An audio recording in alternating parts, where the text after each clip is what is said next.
Не қылдыңдар Расыл, отын сулар дайындадыңдар ма? Дайындап отырық жеже, барлығын дайындап отырық. Ана титандарды қойыңдар, масқара болып қалмайды, қазір құдалар келген кезде. Ой, титан, су барлығы қайнап тұр жеже, өзім жауап беремін, уайымдамаңыз ол жағын, Ағаларыңа бас көз болыңдар, ішіп қуып кетпесін, жерде жатып лағып. Титаныңызға жауап бере аламын, ағама жауап бере алмаймын, айтпаңыз маған оны нәрсе.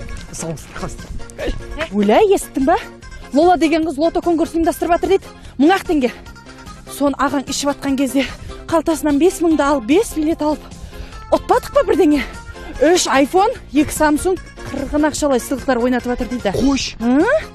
Қой кетті, мен ағаң тонап келейін. Жақсы, онда мен де барып титан-нарыма қарап келейін.